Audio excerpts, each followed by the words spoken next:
6월달 우리가 5월 성모성월을 지나고 6월 예수성심성월을 보냅니다. 그래서 오늘 아마 영성 강좌 이 주제는 아마 예수성심, 심심에 대해서 이렇게 준비하신 걸로 알고 있습니다. 맞죠? 네.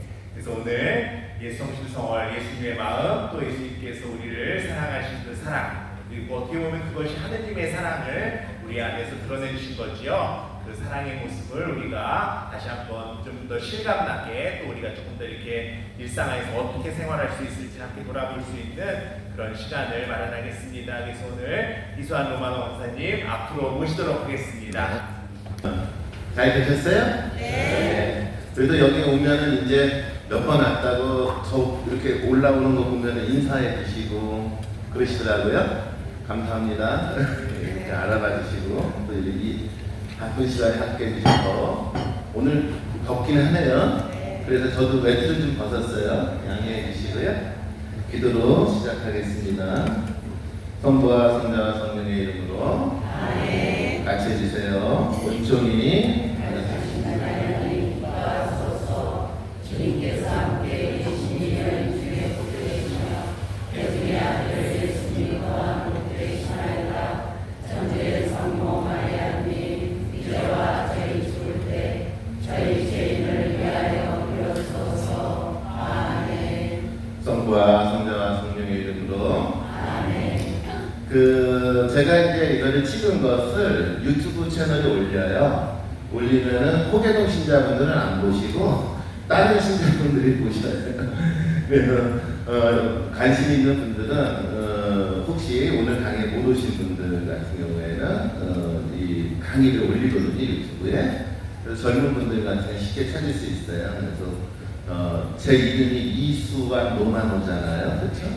이수환 로마노를 검색을 하시던가 아니면 호계동 성당을 검색을 하시면 돼요. 호계동 성당을. 그러면은 여러분들 여기서만 한 강의뿐만 아니라 뭐 제가 학교에서 한 강의, 뭐 중요한 여러 곳에서 한 강의들도 올라오거든요. 관심 있는 분들은 주제에 따라서 이렇게 한번 이렇게 보시면 좋고요.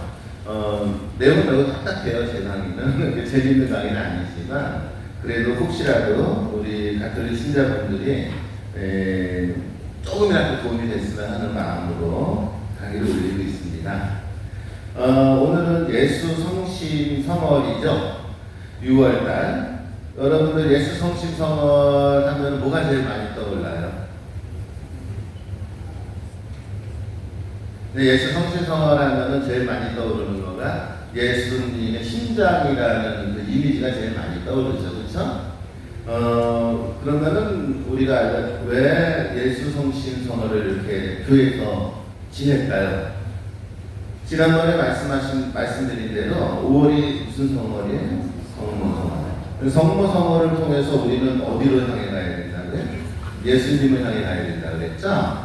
그래서 5월 이후에는 반드시 예수님을 향하는, 예수님을 기리는 기간이 주어진 거고, 그게 이제 예수 성심성월이에요. 그런데 이 예수 성심성월은 아주 우리한테 매우 중요해요. 왜 중요하냐면 막 아픈 사람 많죠? 아니면 엄니들 안 아파요? 아프죠? 네. 저도 어머니들하고는 다르게 아직 젊지만 저도 이제 내일 모르면 60이 돼가는데 아직 젊죠? 네. 그런데도 이런 얘기 하면 혼나겠지만 밤에 잘 때 힘들어요. 이렇게 아프죠? 그래서 자다 보면 끙끙 앓기도 하고 아마 나이가 든다라는 거가 아마 이렇게 물리적으로 굉장히 힘들게 하는 계절이 시기인 것 같아요. 그런데 그러한 것만 아픈 것이 아니죠. 오늘날에는 젊은이건 누구건 상관없이 굉장히 내적으로 아파요.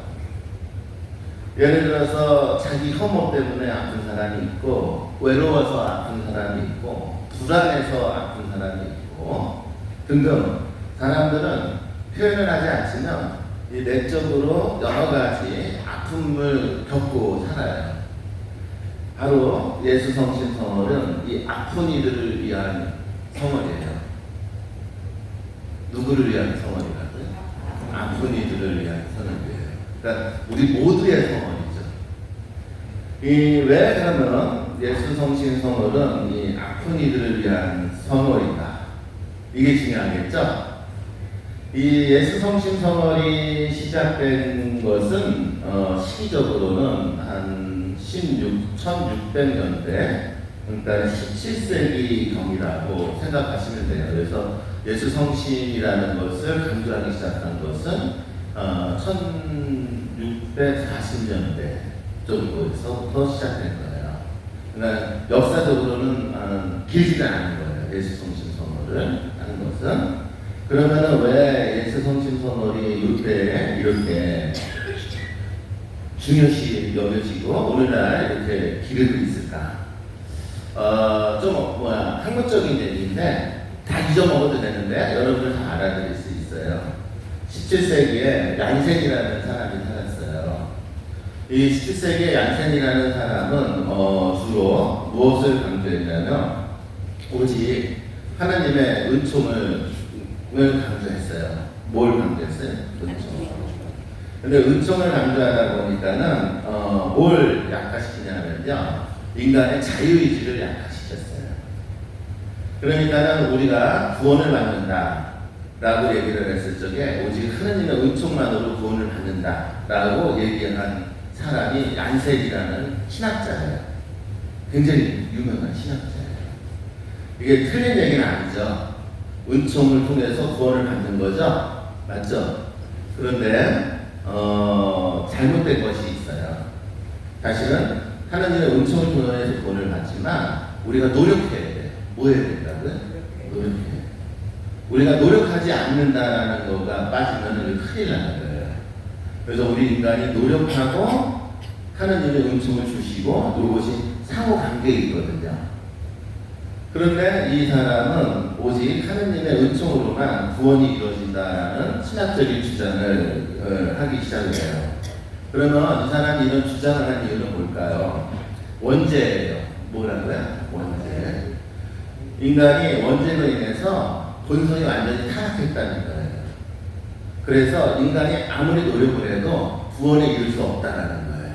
인간이 아무리 노력해도 어디에 이를 수 없어요? 구원에 이를 수 없다라고 주장을 해요. 왜요? 인간이 원죄로 인해서 본성이 완전히 어떻게 됐어요? 타락했기 때문이다 라고 주장을 했어요. 그러다 보니까는 이 사람은 인간을 안 믿어요. 뭘 안 믿어요? 사람들이 노력하는 걸 중요시 여기지 않는 거예요. 사실상으로 우리는 살아가면서 신앙 안에서 선을 이루기도 하지만 신앙이 없는 상황 안에서도 선을 이루는 경우가 굉장히 많이 있거든요. 그렇죠? 그런데 이 양반은 인간은 원죄로 인해서 타락을 했기 때문에 인간이 아무리 노력을 해도 구원에 이를 수 없다라고 주장을 하면서 어떤 걸 얘기했냐면 인간은 그냥 놔두면 안 돼. 얘는 늘 죄를 져. 그러니까는 이 인간은 어떻게 해야 되는 거야? 법으로 다스려야 돼. 라고 하면서 오늘날 얘기하면 법치주의를 얘기한 신학자예요. 자, 어떤 것 같아요? 마치 17세기 같지 않고 요즘 세계 같아요. 그쵸? 요즘 세상이 어때요? 사람들이 조금만 잘못을 하면 어떻게 돼요? 법이라는 잣대를 갖고서는 그 법으로 이 사람의 죄를 평가하고 심판하죠? 그쵸? 그만큼 인간이라는 존재에 스스로 할 수 있는 능력보다는 법이라는 것을 매우 강조하던 시대가 요 시기예요. 요 시기에 이 퍼진 이 사상을 얀센이라는 사람이 했기 때문에 얀센이즘이라고 불려요. 근데 제가 왜 갑자기 이 얘기를 하냐면 이렇게 되다 보니까 갑자기 어떤 움직임이 생기냐면 성당에 다니는 거가 뭐가 되느냐면 성당에 다니는 건 뭐가 되는 거예요? 규범을 지켜야 되는 거예요. 뭘 지켜야 되는 거예요? 규범. 인간은 타락했기 때문에 스스로는 선을 이룰 수 없고 스스로 구원에 갈 수가 없으니까 그러니까는 그 타락한 존재는 법으로 다스려야 된다 그러니까 교회 다니면은 놀랍게도 교회에서 가르칠 때 너 그렇게 하면 안 돼. 너 너 그렇게 하면 안 돼. 너 그렇게 하면 안 돼. 너 그렇게 하면 안 돼. 이거를 한 거예요. 아셨죠? 그러다 보니까는 모든 신앙생활이 법제화돼요. 더 큰 문제는 그러다 보니까는 하나님은 법이에요, 사랑이에요. 그거 다 알잖아요. 우리 어머니들 너무 똑똑하시네. 그런데 요 시기에는 하느님은 사랑이라는 생각이 안 들어요. 하느님은 법을 집행하는 집행관이라는 생각이 들어요. 아셨죠?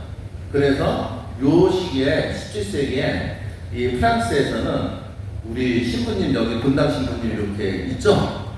네, 본당 신부님 같은 분을 보면은 사람들이 도망다녔어요. 왜 도망다녔을 것 같아요? 신부님도 어떤 사람이에요? 검사 같은 거예요. 그러니까 신자들이 죄를 지면은 지적하고 벌을 주고 혼내주는 사람이 되버린 거예요. 아셨죠? 이렇게 된 것이 17세기의 교회의 상황이었어요. 그래서 교회 안에 어디를 가도 하나님은 사랑이고 죄인들을 용서하시고 품어주시고 상처들을 돌봐주시고 이런 가르침은 없었어요. 이거 안 하면 잘못이야. 이거 안 하면 잘못이야. 이거 안 하면 지옥가. 이해했죠? 이렇게 가지면서 요때 나온 슬로건이 하나 있어요. 여러분들 매우 잘 아는 거. 가끔가다 지금도 그러는데 지하철에서 어떤 사람이 이렇게 하고 다니죠. 예수 믿으면 어디 가고? 천당 가고. 예수 안 믿으면 지옥 간다라는 슬로건이 요때 생겨요. 이해했죠? 이게 개신교에서 한 얘기가 아니에요. 17세기 프랑스에서 생긴 일이에요. 그러면은 왜 그러냐면 예수를 믿는다라고 했을 때 여기서 믿는다라는 건 뭐냐면 법을 잘 지키는 거예요. 아셨죠? 그래서 여러분들 조금만 죄 지면은 지옥 가는 거예요. 이런 식으로 사람을 억제했던 사상인 거예요. 근데 이게 어느 정도 큰 힘을 발휘했냐면 놀라지 마세요. 19세기까지 이 사상이 지배를 했어요. 몇백 년 동안, 200년 동안. 아셨죠? 그러다 보니까는 이 교회에서 하느님은 사랑이다, 자비다 이런 개념들이 사라진 거예요. 바로 이러한 상황 속에 살았던 한 수녀님이 계세요. 그 수녀님의 이름은 여러분들 들어보셨는지 모르지만은 잊어먹어도 돼요. 마르가리타 마리아 알라코코라는 수녀님이에요. 그래서 알라코코 수녀님이라고 해요. 이 수녀님이 요 당시에 살고 있었는데 요때 예수님에 대한 체험을 해요. 예수님에 대한 뭘 한다고요? 체험을 해요. 그때 이 수녀님이 예수님에 대한 체험을 했는데 그 체험의 키포인트가 뭐냐면 이거예요. 보라, 이 심장은 사람들을 향한 사랑으로 타오르건만 이렇게. 그러니까 이 수녀님이 예수님을 체험했는데 뭘 체험했어요? 예수님의 심장을 체험을 한 거예요. 아셨죠? 그런데 그 예수님의 심장을 이렇게 체험을 했는데 그 심장은 어떤 거였어요? 뭐한 심장이라고요? 사람들을 향한 무엇으로요? 사랑으로 타오르는 심장이었던 거예요. 그런데 예수님이 뒤에 뭐라고 얘기하냐면은 배은망덕하다 이렇게 얘기를 해요. 그러니까 예수님은 이 세상에 오셔서 사시면서 늘 무엇으로 불탔던 분인 거예요? 사랑으로 불탔던 분이잖아요. 복음을 보세요. 예수님이 누군가를 단죄하고 법을 어겼다고 지적하고 그러는 얘기가 있나요? 없잖아요. 그 유명한 얘기 있잖아요. 가늠한 여자예요. 그렇죠? 가늠한 여자가 예수님한테 찾아왔을 때 너는 가늠을 했으니까 나쁜 년이다. 너는 지옥 가야 된다. 라고 하면서 단죄를 하나요? 아니잖아요. 예수님은 이 세상에 오셔서 살아가시는 동안 어떠한 사람이건 사랑으로 바라보신 분이거든요. 그죠? 그런데 교회가 그렇게 시작이 됐는데 17세기, 1700년이 지난 다음에 교회에서는 이런 얘기를 하는 거예요. 너도 그렇게 살면 지옥 가. 무슨 얘기인지 아시겠죠? 그러면서 하느님은 심판관으로 만들어버린 거죠. 그러니까는 예수님이 이 성녀예요. 이분은 이 성녀에게 기도 중에 나타나셔서 이런 얘기를 하셨다는 거예요. 보라, 내 심장은 너희를 향한 사랑으로 불타는데 너희들은 왜 배은망덕하게 이걸 잊어먹고 사냐? 라고 하면서 여러 차례 이 성녀에게 나타나셔서 이런 말씀을 하셨다는 것이죠. 그래서 이 성녀가 이 예수님 체험을 했잖아요. 이 예수님 체험을 한 것을 바탕으로 해서 이제 기도 같은 걸 하고 막 그래 되겠죠. 그러면서 이렇게 기도했대요. 예수님 지금 매우 답답해요. 그쵸? 왜요? 우리가 뭘 잊어먹고 살아요? 예수님은 사랑으로 불타는 분인데 사람들은 예수님의 사랑을 잊어먹고 사는 거죠. 그러니까 예수님이 너무 답답하다는 화소연을 하니까 이 성녀가 이렇게 기도를 해요. 주님, 제가 위로드릴 수 없다면 오히려 주님을 위하여 고통받게 하소서. 상처받은 당신의 사랑을 조금이라도 갖고자 합니다. 라고 기도하면서 굉장히 이 수녀님이 신앙생활을 열심히 했다는 거죠. 그리고 그러다 보니까 이 수녀님에 대한 이야기가 아름아름 알려진 거예요. 갑자기 막 널리 알려진 게 아니에요. 아름아름 알려지니까는 교회에서 이제 어떤 하느님 체험을 했다 그러면 바로 안 믿어요. 교회는 검열을 해요. 이게 진짜 체험인지 가짜 체험인지, 응? 악한 영이 준 체험인지 아니면 지가 만들어낸 체험인지 진짜 하느님이 준 체험인지 이걸 검사를 했거든요. 그래갖고서는 이 교회에서 이 수녀님이 한 체험감에 대한 내용들을 교회에서 오랫동안 검사를 해요. 오랫동안 검사하고 나서 예수회의 어떤 한 신부님이 이 수녀님이 한 하느님 체험은 진짜다. 성경의 가르침에 부합한다. 라고 하면서 이것을 공신력 있는 체험으로 인정을 해요. 그렇게 하면서 이때부터 우리가 잊어먹었던 예수님의 사랑을 무엇을? 예수님의 사랑을 교회에 회복해야겠다라는 움직임이 생겨요. 아셨죠? 이것이 예수 성심인 거예요. 아셨죠? 자, 그러면 예수 성심 성월은 어떤 성월이에요? 예수님이 우리를 뭐하는 것을 얘기하는 성월이에요? 사랑하시는 것을 깨닫게 하는 성월이에요. 깨닫는 성월이죠. 근데 특히 예수님이 어떤 이들을 사랑했느냐라는 거가 질문이 있는데 이 수녀님의 체험을 보면은 상처받은 이들이에요. 무슨 이들이라는? 상처받은. 그래서 특별히 모든 이들을 사랑하지만 특별히 예수님이 이 수녀님한테 이 성녀한테 나타나셔서 하는 얘기는 너희들의 상처, 이 상처들을 내가 사랑으로 돌보겠다라는 메시지가 굉장히 많았던 거예요. 그러다 보니까는 이제 이 교회 안에서 이 예수 성심의 마음을 알아야 된다라는 운동이 생기고 그 운동이 1765년경에는 교황 클레만스 13세 교황님에 의해서 이제 예수 성심을 기념하는 축일을 만들자라고 해서 이때 축일이 생기고 1859년 교황 비오 9세께서는 전례를 만들자라고 해서 전례화시키고 그 다음에 1956년 기호 12세 교황님께서는 이 예수 성심이라는 것을 신학을 완성을 하시면서 교회에서 공식적으로 예수 성심 성월을 지낼 수 있도록 하게 돼요. 그러니까는 우리가 이거는 상식인 거예요. 우리 신앙인들은 우리는 때가 되면은 뭐 예수 성심 성월을 지낸다. 그래서 예수 성심 기도문을 바친다. 이렇게 알고 지내는 거면 안 돼요. 최소한 여러분들 우리가 한 달, 6월 한 달이 무엇을 위한 한 달인지를 생각해야 되겠죠? 자, 정리를 해봐요. 예수 성심 성월은 무엇을 위한 성월이에요?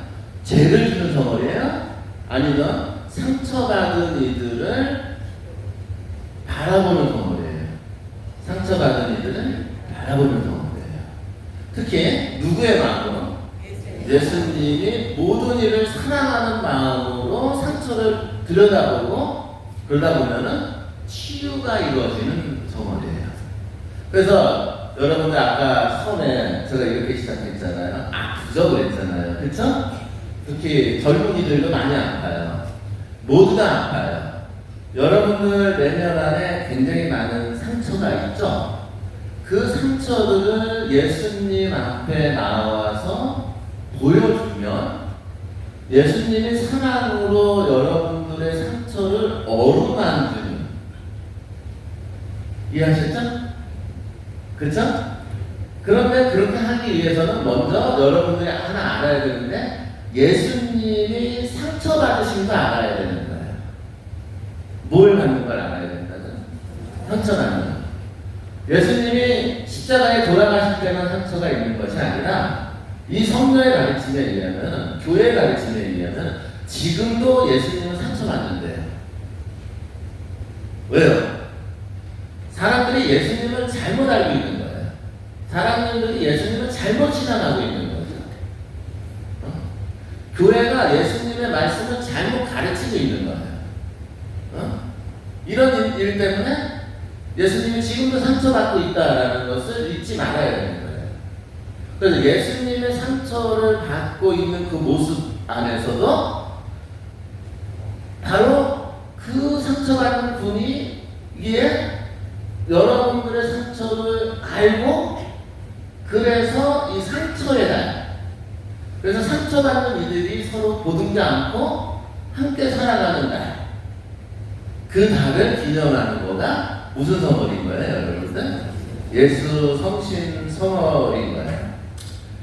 자, 오늘날 많은 신앙인들이 사실은 하느님 앞에 나아가기보다는 하느님 앞에 나아가야 되는지 알면서도 사실상으로 주저하는 경우가 굉장히 많아요. 나는 자격이 없어. 나는 부족해. 이런 식으로. 제가 이번에도 이제 학기 끝나고서 학기 마무리하면서 이제 학생들을 개인적으로 면담을 했어요. 한 학기 강의를 하고. 면담을 했는데 많은 학생들이 저한테 그런 얘기를 해요. 선생님 영상 강의를 들으면은 제가 참 부족한 것 같다. 제가 참 잘 못 사는 것 같다. 그래서 자극도 되지만 또 때로는 부끄럽기도 합니다. 라고 하면서 그런 얘기들을 좀 하셔요. 그런데 그거는 아주 좋은 건데 그게 잘못되면 큰일 나요. 나는 부족하니까, 나는 죄스러우니까, 그러니까 하느님 앞에 나아가야죠. 이해했죠? 그래야지만 죄인을 사랑하시는 하느님이 여러분들을 품어안죠. 그렇죠? 그런데 신자분들 중에 많은 분들이 어떤 생각을 갖고 있느냐면 조그만 잘못을 하면 그날 상처를 안 모시거나, 무슨 얘기인지 아시겠어요? 조금만 잘못된 삶을 살면은 성당에 나가면 죄스러운 마음이 드니까 성당에 안 나오거나, 이런다는 거예요. 그러니까 옛날에도 몇 년 전에도 어디선가 강의를 했는데 그분은 사업을 하는 분이에요. 뭐 하는 분이에요? 사업을 하는 분이 제 강의를 듣고 나더니 저한테 조심스럽게 와가지고 상담을 해요. 교수님, 사실은 제가 무슨 사업을 합니다. 근데 무슨 사업을 하다 보니까는 제가 어떻게 해야 돼요? 돈을 벌어야 되잖아요. 그렇죠? 돈을 벌려니까 어떻게 해야 돼요? 룸사롱도 다녀야 되고, 거짓말도 해야 되고, 부하들을 다구쳐주기도 해야 되고, 막말도 해야 되고, 그러는데 성당에 나오면은 죄스러운 마음이 듭니다. 그래서 성당에는 좀 안 다니고 싶어서 많이 안 다녔습니다. 근데 오늘 강의를 들어보니까는 더 죄스러운 마음이 듭니다. 어떻게 해야 될까요? 그게 뭔지 아세요? 잘못된 생각이에요. 죄를 지면 하느님이 여러분들은 단죄를 짓고, 죄를 지면 여러분들이 지옥에 가는 게 아니에요. 죄를 지면 예수님은 여러분들을 기다려요. 왜? 죄를 진 사람은 마음에 상처를 입은 사람이기 때문에. 그래서 예수님은 죄를 보지 않고 마음에 상처를 봐요. 여러분들이 죄를 지는 순간에 여러분들의 죄를 보는 것이 아니라 죄를 지는 순간 여러분들이 겪는 상처를 봐요. 그래서 여러분들이 예수님한테 와서 죄를 보여주기보다는 죄를 통해서 여러분들이 받는 상처를 예수님한테 보여주고, 예수님 제가 이렇게 아픕니다. 그래서 제가 이렇게 잘못 삽니다. 이렇게 얘기하면 여러분들을 너무나 사랑하시는 예수님은 기쁘게 여러분들을 감싸주는, 이것이 교회의 가르침이에요. 그래서 실질적으로 이런 말씀을 드려요. 여러분들 죄를 짓죠? 살면서 많이 짓죠? 네. 어이구, 어머니들은 안 지을 것 같은데. 죄를 지면 성당에 오셔야 되는 거예요. 아셨어요? 네. 네? 죄스러운 마음이 들면 오히려 오셔서 그 죄스러운 마음으로 여러분들이 받은 상처를 치유하셔야 돼요. 이것을 기념하는 성월이 무슨 성월인 거예요? 예수 성신 성월인 거예요. 그래서 상처를 서로가 치유하고 돌보는 성월이죠. 그래서 예수 성심은 상처 입은 하느님의 사랑입니다. 예수님의 신자는 사실상으로는 용서와 자비의 문입니다. 성경가 이런 얘기를 해요. 나는 너의 자격과는 무관하게 너를 사랑한다 라고 예수님이 말씀하셨다라고 합니다. 너의 뭐와 무관하게? 자격과 무관하게 너를 어떻다고요? 사랑한다라고 말씀하심으로 인해서 예수 성신 선언은 바로 그런 예수님의 사랑을 우리가 느끼는 선언인 거예요. 그래서 예수 성신 선언이면은 여러분들 알다시피 여러 가지 행사, 전례, 예배를 예지하고 있는 것이죠. 그래서 예수 성신 선언에서 가장 많이 중요시 여기지는 행위가 뭐예요? 성시간이죠. 뭐라고요? 성시간. 성시간이 뭔지 아시죠? 네. 네. 성시간이라는 것은 예수님의 성체 앞에 이렇게 함께 머무는 거죠. 여러분들 이 성시간은 바로 예수 성신 성월의 의미하고 연결되어 있는 거예요. 보통 성시간이라고 하는 것은 그냥 성체 앞에 현존 속에서 이렇게 1시간 정도 뭐 성경을 읽거나 묵상을 하거나 머물러 있는 걸로 알고 있는데, 그것이 형식적으로는 맞지만 사실은 성시간은 예수 성신, 즉 예수님의 사랑을 느끼는 시간으로 구성된 것이 무슨 시간이에요? 성시간이죠. 그리고 여러분들 예수 성신 성월이 되면 예수님의 성신에게 봉헌하는 기도를 바치기도 하고, 또는 첫 금요일에는 미사를 드리기도 하고 여러 가지 전례적인 행위를 하게 되는 것이죠. 성령 마르타타 이 분께서 이런 말씀을 하셨대요. 주님, 제가 위로드릴 수 없다면 오히려 주님을 위하여 고통받게 하소서. 얼마나 멋있어요. 자, 여기서 또 다른 측면이 보이는데, 우리가 예수님을 통해서 위로를 받을 수도 있지만 또 거꾸로 우리가 예수님을 뭐 할 수도 있다고요? 위로할 수 있다라는 것도 잊지 마세요. 여러분들 외롭죠? 근데 제가 보기에는 우리나라 전 세계에서 가장 외로운 분이 예수님인 것 같아요.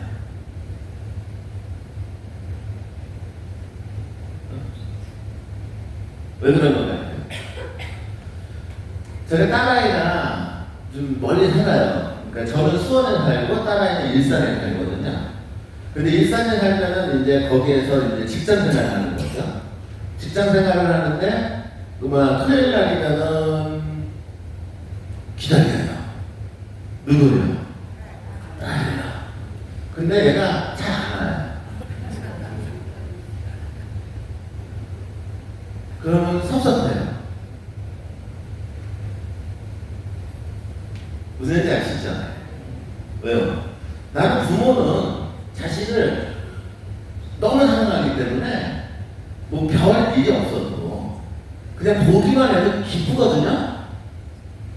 근데 자식들은 바쁘다고 자기 쉬는 날이면 친구들하고 놀러 다녀요. 잘 안 와요. 근데 어떨 때는 잘 안 오는, 그날 딸이 안 올 걸 알면서도 괜히 밖에 나가서 이렇게 소송거려요. 혹시라도 딸이 올까? 저만 그런가요? 무슨 얘기하는지 아시죠? 이게 예수 성신이에요. 예수님은 여러분을 너무 사랑하거든요. 그래서 여러분을 맨날 보고 싶어요. 늘 여러분하고 함께 하고 싶어 하거든요. 근데 많은 신자분들이 자기가 필요할 때만 예수님을 만나요.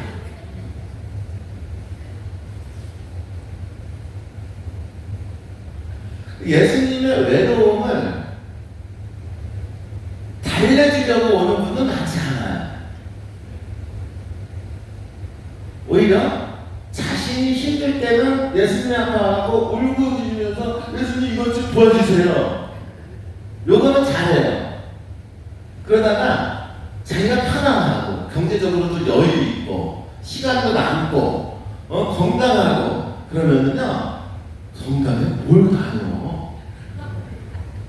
이번에 연휴인데 우리 그냥 성당 가지 말고 요 연휴 이용해 갖고서 우리 여행이나 가자 하고 예수님을 싹 잊어먹고 가죠. 그러다가 어느 날 자신한테 힘든 일이 닥치면은 그때 가서 우는 얼굴을 해놓고 예수님 도와주세요. 자, 요거는 어떤 것 같아요, 여러분들? 이거는 좀 너무 이상한 거 아닐까요? 너무 얄밉지 않아요? 성숙한 신앙인은 이렇게 얘기하는 거죠. 주님, 제가 당신을 위로드리고 싶습니다. 근데 내가 당신을 위로드릴 수는 없다면 주님을 위해서 대신 고통받게 해주십시오라고 할 정도의 성숙함이 필요한 거예요. 그러니까 이 정도의 성숙함이 있으면 성녀죠. 근데 저는 여러분들한테 예수 성신성을 동안에 이 정도의 성숙함을 바라는 건 아니에요. 이건 쉽지 않아요. 하지만 예수 성신성은 또 하나 여러분들의 상처, 여러분들의 불안, 여러분들의 고민만을 예수님 앞에서 치유받는 성월이 아니라 또 하나 모두 해야 되는 성월이라고요. 예수님의 외로움, 예수님의 답답함도 여러분들이 함께 느끼는 성월이 되어야 되는 거예요.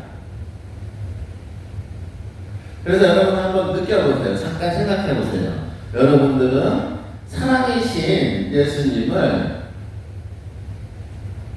위해서 그분의 마음을 위해서 얼마큼 그분 앞에서 그분을 이해하려고 그분을 사랑하려고 하고 있는가. 늘 예수님은 사랑 때문에 여러분들을 보고 싶어하고 만나고 싶어하는데 많은 사람들은 자기가 필요할 때만 왔다 가고 대부분의 시간은 예수님을 잊어먹고 살아가는 그 모습 때문에 예수님이 외롭고 상처받는다라는 생각은 안 해납니다. 예수님은 과거에 살다가 돌아가시고 끝인 분이 아니라 이미 지금 앞으로 영원히 그리고 여러분들이 죽어도 여러분들과 함께 사실 분이죠. 그렇기 때문에 우리는 늘 서로 대화하고 함께 살아가야 되는 존재들인데 혹시 우리는 예수님의 성심, 마음, 그 살아야겠다는 마음을 잊어먹고 살지는 않았을까? 카일 러너라는 잊어먹어도 돼요. 신학자가 위대한 신학자예요. 아주 금세 축구의 신학자가 이런 얘기를 했어요. 예수님의 성심은 인간의 고통에 실질적으로 공감하는 하느님의 사랑이다. 이렇게 얘기해요. 예수님의 성심은 무엇에? 인간의 무엇에? 고통에 실질적으로 공감하는 하느님의 사랑이다. 라고 표현합니다. 또 유명한 발타사르라는 신학자는 예수님의 성심은 하느님의 사랑이 고통을 감수하면서까지 인류에게 자기를 내어주는 진리이며 이 사랑은 성부와 성자의 깊은 내적 일치 안에서만 이해될 수 있다. 두 신학자가 무엇을 강조하냐면 예수님은 즉 성심, 예수님의 마음은 고통받는 이들을 향하고 있음을 알려줍니다. 가장 많이 고통받는 분위기에 이 세상에 고통받는 이들을 가장 많이 향하고 있는 분이 예수님의 마음이다 라는 얘기입니다. 그래서 이 예수님의 성심은 단순히 어떤 종교적인 위안을 겪기 위해서 필요한 것이 아니다. 오히려 예수님의 성심은 하느님의 사랑이 삶의 가장 어두운 자리, 곧 죄, 또는 수치스러움, 또는 외로움, 또는 병, 또는 죽음이라는 인간 존재의 가장 어려운 그곳에 닿았다.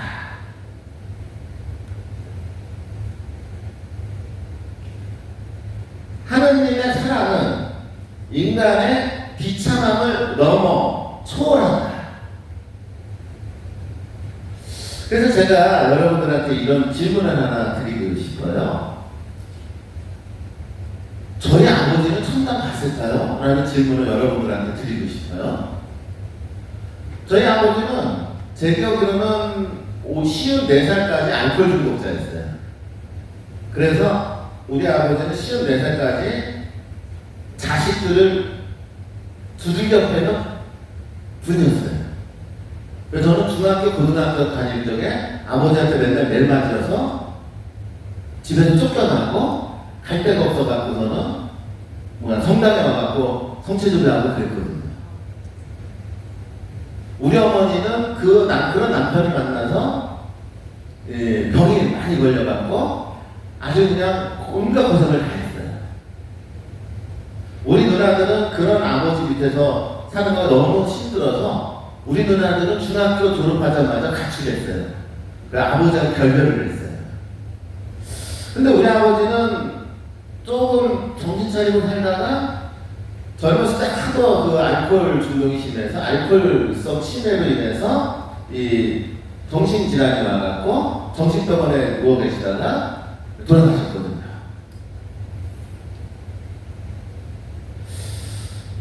여러분들, 저희 아버님은 천국에 가셨을까요?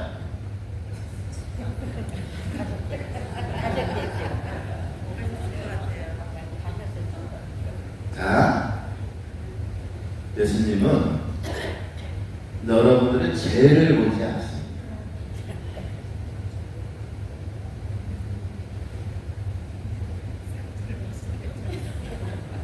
뭘 본다고요? 상처를 봅니다. 저는 우리 아버님이 하느님하고 같이 산다라고 확신해요. 왜냐면 우리 아버님이 그렇게 살 수밖에 없었던 상황이 있어요. 우리 아버님이 36년생이에요. 일제시대 때 태어나셨죠. 근데 막내로, 두남매 막내로 태어나셨어요. 근데 놀랍게도 큰형이 재산을 다 갖고 동생들을 다 내쫓아요. 그래서 한 푼도 못 지고서는 젊은 나이에 인천에 와서 막노동을 하면서 사셔요. 학교를 안 보낸 거예요. 그래서 우리 아버지는 국민학교 졸업밖에 못했어요. 그리고 막노동을 하다 보니까 공선 현장에서는, 건설 현장에서는 이 막노동을 하는 사람들은 그 당시에는 뭐예요? 술이 주식이죠. 왜냐하면 힘드니까. 막노동 하면서 너무 힘드니까 술을 먹다가 그것이 알코올 중독이 돼버려서 인생이 그렇게 망가지셨어요. 자, 누가 우리 아버님한테 손가락 잴 수 있어요?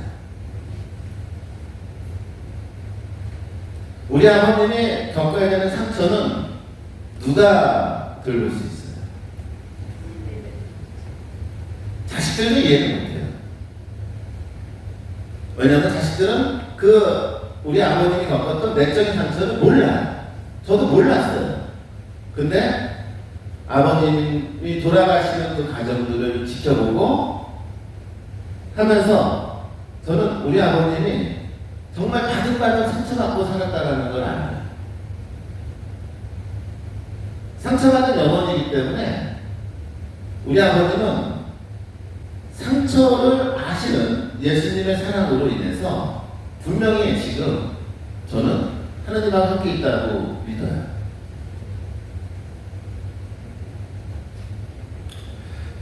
원래 이런 얘기 하면 안 되는데 예수 성심을 얘기하는 거예요. 무슨 성심?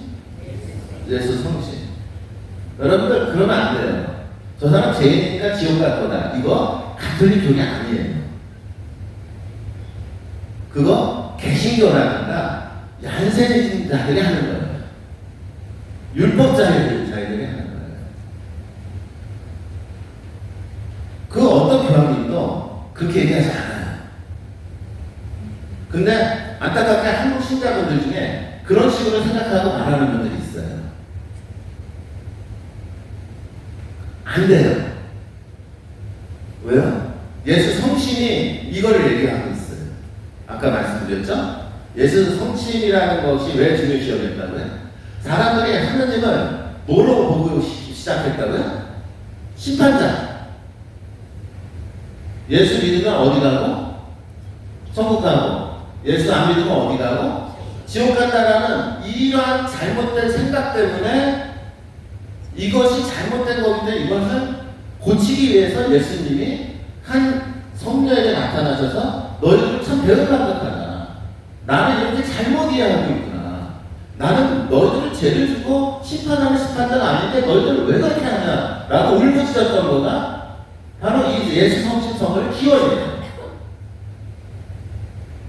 그래서 만약 여러분들이 그런 식으로 생각을 한다면 여러분들은 성경을 또 교황청의 가르침을 인정하지 않는 거예요.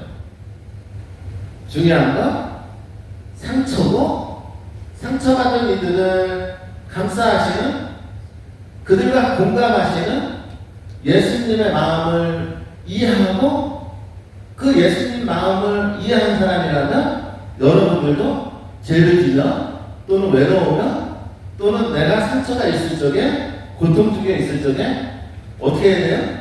와서 울부짖는 것이 아니라 예수님의 상처와 나의 상처를 같이 보면서 서로가 같이 함께 울고 함께 공감하는 이것이 됐을 적에 치유가 되는 거예요. 이게 됐을 적에. 저는 우리 아버님은 용서가 아니라 이해를 하게 됐죠. 이해를 하게 되니까 제가 어렸을 때 아버지한테 낮아서 갈 데 없어서 맨날 쫓겨나고 그렇게 힘들게 살았던 그 어린 시절들이 하나도 부끄럽지 않아요. 그리고 하나도 이게 가슴에 남지가 않아요. 어떤 사람들은 그런 일을 겪으면 그것이 상처라고 하는데 사실은 상처가 이지만 이해를 하면 상처가 아니게 돼요. 그리고 나중에 돌이켜 생각해보고 지금 돌이켜 생각해도 저는 우리 아버지 때문에 철이 들은 거예요. 어떤 철이 들었을까요? 내 맞은 아픔을 아는 거죠. 쫓겨나는 아픔을 아는 거예요. 무슨지 아시겠어요? 저 아픔을 아는 사람이 된 거예요. 우리 아버지 때문에. 아픔을 알기 때문에 아픈 사람들의 마음을 더 쉽게 공감할 수 있어요.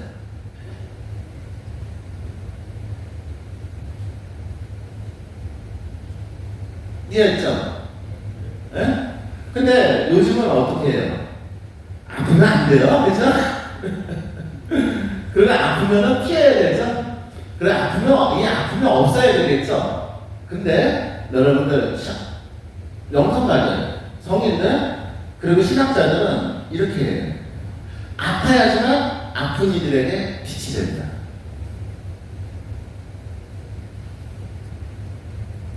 그래서 우리는 살아가면서 여러 가지 아픔을 겪고 있죠? 아까도 말씀드린 내적인 아픔들이 있죠? 하지만 그 내적인 아픔들은요, 오히려 아픈 이들과 함께 살 수 있도록 나를 성장시키게 되는 원동력이 되고, 어쩌면은 하나님이 주신 은총일 수 있어요.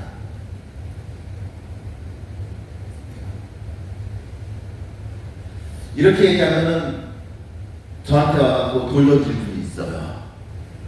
선생님이 얼마나 아프길래 그러냐. 나는 지금 이렇게 아파 죽겠는데. 그렇습니다. 이 아픔을 겪는다라는 건 너무 고통스럽기 때문에 쉽게 이해받을 수도 없고 쉽게 폄하될 수도 없어요. 하지만 잊지 마십시오. 여러분들의 아픔보다 더 큰 아픔을 겪은 분이 한 분 계세요.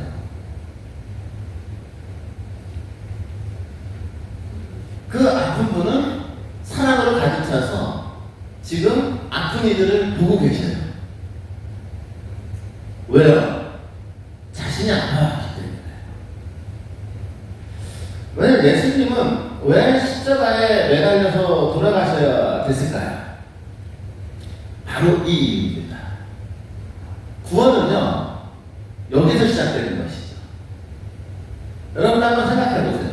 예수님이 죽음의 아픔도 모르고 이 세상에 살아가는 이들의 아픔도 모르는 분이라면 이 세상의 구원자가 될 수 있는가?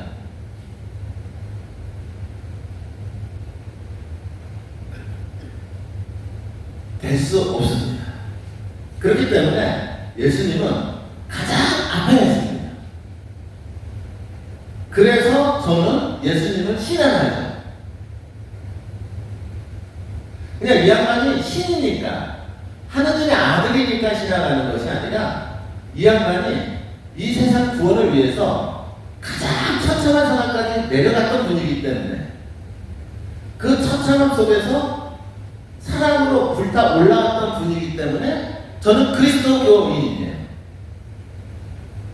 만약 그렇지 않은 분, 그렇지 않은 신이라면 저는 신앙 안 해요.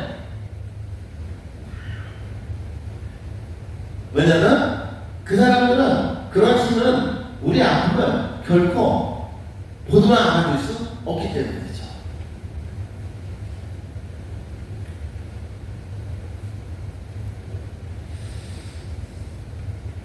갑자기 무거워졌죠, 강의가? 근데 이제 뭐 벌써 시간이 10분밖에 안 남았어요. 그래서 여러분들한테 이 예수 성심 성월이라는 거가 무엇을 기념하고 무엇을 기도하는지 이렇게 안내를 드리고, 제가 이제 준비한 강의가 아니라 오늘은 주로 제가 미쳤나 봐요. 제 개인적인 삶의 얘기를 하면서 강의를 했는데 때로는 강의가 요럴 때도 있어요.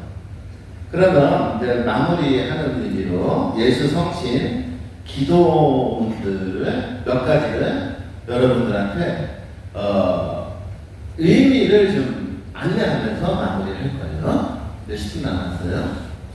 예수 성신 성월 기도문은 여러 가지가 있는데 가장 대표적인 거가 예수 성신께 천하 만민을 바치는 기도예요. 예수 성신께 누구를 바친다고요? 천하 만민. 이제 무슨 왜 그러는지 아시겠죠? 왜 그래야 돼요? 이 세상 모든 사람들이 아파요. 이 세상 모든 사람들이 상처받고 있어요. 그리고 예수님은 그 상처받은 이들을 기다려요. 자기가 상처받은 영혼에게 그들에게 힘이 될 수 있어서. 그래서 예수 성신 성월 기도문은 제목이 예수 성신께 천하 만민을 바치는 기도예요. 지극히 사랑하는 우리 주 예수 그리스도의 성신이여, 당신 앞에 들어앉아 우리는 천하 만민을 지극한 사랑으로 바치나이다. 당신은 우리를 한없이 사랑하시어 속죄 제물로 당신 자신을 바치셨나이다. 자, 근데 기도문 들어보죠? 무슨 얘기인지 아시죠? 이게 외울 필요가 없는 거예요. 한마디로 예수 성신 기도문은 뭐 하는 거예요? 이 세상에 상처받고 있는 이들을 당신께 봉헌하는 기도예요.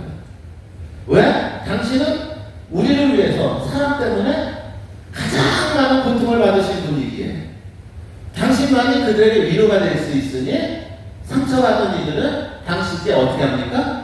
봉헌합니다. 자, 그럼 예수 성신 성월 기도, 이 기도문을 바칠 때 우리는 이렇게 기도해야 될까요? 이제 다른 식으로 해야 될까요? 다르게 해야겠죠? 어떻게 기도해야 될까요?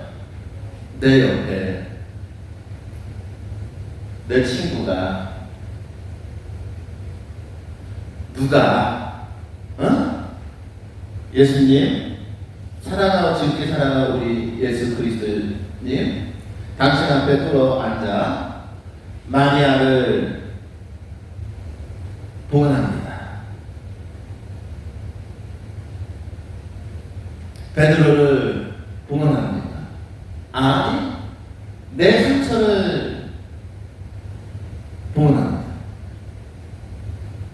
무슨 얘기인지 아시겠어요? 그래서 6월 한 달은 여러분들 제발 부탁인데 예수 성신 기도문을 안 해도 좋으니까 주변에 상처받은 이들을 봉헌해 주세요. 아니면 여러분들의 상처라도 봉헌해 주세요. 이것이 바로 예수 성신 기도문의 가치고 쓰임이죠. 예수 성신께 드리는 아침 봉헌 기도문이 있어요. 지극히 사랑하는 예수 성신이여, 저는 당신을 사랑하고자 하오며 오늘 하루 저의 기도와 행위, 고통과 고난은 모든 사람의 죄를 보속하고 당신 성신께 드리는 찬미와 감사를 위하여 또한 당신의 모든 사람들의 회개와 오늘 저의 모든 지향을 위하여 티 없이 주신 마리아 성신과 함께 온전히 당신 성신께 봉헌하나이다. 이게 봉헌 기도예요. 그러니까 아침 기도는 뭐냐면 특히 더 하라는 거예요. 뭘 하라는 거예요? 사랑하시는 예수님, 고통과 고난, 모든 사람들의 죄를 보속하고자 하오니 당신께서 도와주십시오. 이렇게 되는 거예요. 그래서 여러분들 상처받은 사람은 여러 가지가 있는데 아까도 얘기했지만 죄를 짓는 사람들만큼 상처받는 영혼들이 없는 거예요. 또 말 잘못했나요? 그러니까 죄를 지은 사람을 볼 때 저 사람 죄인이야 이렇게 하지 말고 뭐하는 사람이라고 보셔야 된다고요? 상처받은 영혼이구나 이렇게 봐야 돼요.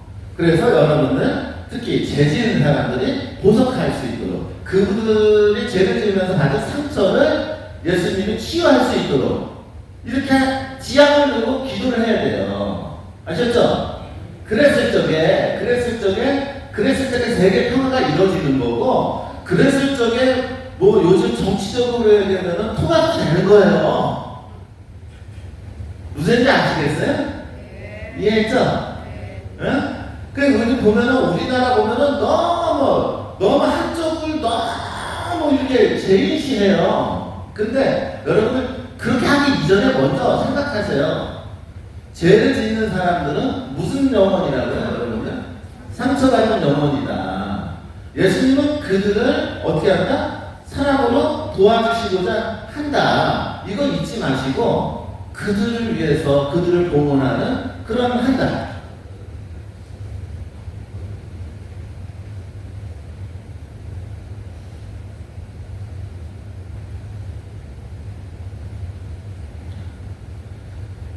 지극히 사랑하올 예수 성신이여, 저는 당신께 자신을 온전히 바치려 저의 생명과 모든 것을 봉헌하나이다.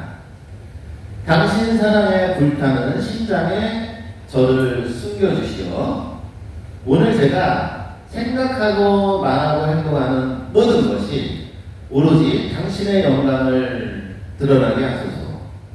저의 약함과 부족함을 아시는 주님, 제가 자주 당신께 충실하지 못한 것을 염려하나이다. 그러나 저는 당신께 온전히 위탁하며 당신 자비와 성신의 무한한 사랑만을 믿나이다.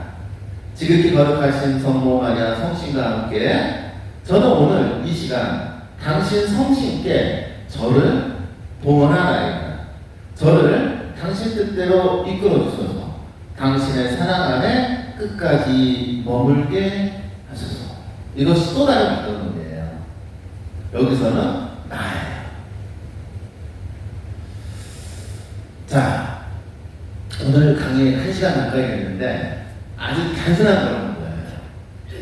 예수 성신 선언은 예수님의 불타는 사랑을 기억하는 선언이에요. 그렇죠? 근데 예수님의 불타는 사랑에서 이 사랑은 뭘 얘기하는 거라고요? 모두를 사랑해요. 근데 특히 상처받은 이들을 사랑해요. 왜요? 예수님이 가장 상처받은 이였기 때문에 그들을 외면할 수 없는. 그래서 예수 성신 선언은 상처받은 이들의 선언이에요. 나의 상처, 나의 죄, 타자의 죄, 인류의 죄를 예수 성신께 봉헌하고 그분의 상처 안에서 치유를 받는 선언이죠. 그래서 실천적으로 잊지 마세요. 여러분들 죄스러운 마음이 들죠? 여러분들 세상 살다가 여러 가지 죄를 짓죠? 그렇죠? 그럼 어떻게 해야 돼요? 성당에 안 와야 돼요? 더 와야 돼요. 와야 돼요. 이해하셨죠? 그리고 여러분들 그런 바보 같은 짓 안 했으면 좋겠는데, 마지막 강구. 가끔가다 어떤 신자분들이 이런 얘기해요. 교수님, 제가 미사 중에 잘 생각이 나서 집중을 못했어요. 그래서 성체성사를 염하지 않았어요. 이렇게 얘기하는 분들이 있어요. 예수님은 원하지 않습니다. 여러분의 미사라는 양식은 그 자체로 참회의 예식부터 시작합니다. 뭐부터 시작한다고요? 참회의 예식. 미사는 참회부터 시작합니다. 자신의 죄를 반성하고 성찰하고 봉헌하고 성찬은 성사를 통해서 예수님을 모심으로 있어서 죄의 사함을 받는 효과도 있어요. 성찬. 그래서 여러분들 대죄가 아니라 뭐가 아니라 대죄가 아니라 여러분들이 살면서 작은 소재들은 사실상으로 여러분들이 성체 성사에 참여하는 것으로도 제사를 받습니다. 미사의 모든 전례, 교회의 모든 예식은 죄인들을 배격하는 것이 아니라 죄인들과 함께 살아가는 예수님을 기념하는 것이죠. 제가 이런 얘기를 해요. 가톨릭 신자들 중에 나쁜 놈들이 제일 많더라. 진짜요. 그런데 왜 그럴까? 왜? 원래 예수님은 죄인들을 구원하러 오셨기 때문에 그렇습니다. 단 죄를 숨기면 안 됩니다. 뭐 하면 안 된다고요? 숨기면은 여러분들 스스로가 괴로워지고 여러분들은 더 외로워질 거고 여러분들은 더 힘들어질 겁니다. 오십시오. 와서 보여주십시오. 예수님이 부모 안 할 겁니다. 강의가 된 것 같아요? 네. 근데 이제 저는 오늘이 마지막 강의인 줄 알았는데 그 7월 달에도 한 번 더 올 수 있냐고 그러시는데 와도 돼요? 네. 7월 달에 오면은 다들 안 오시는 거 아니에요? 그러면은 저희가 7월 달에도 여러분들한테 뭐 자그마한 도움이 될 수 있는 강의 준비해서 또 오도록 할게요. 마침도 기도할까요? 네, 또 여러분들 너무 감사하고요. 7월 달까지 건강하게 지내시는데 꼭 봉헌해 주세요. 성부와 성자와 성령의 이름으로 다 같이 해주세요. 영광이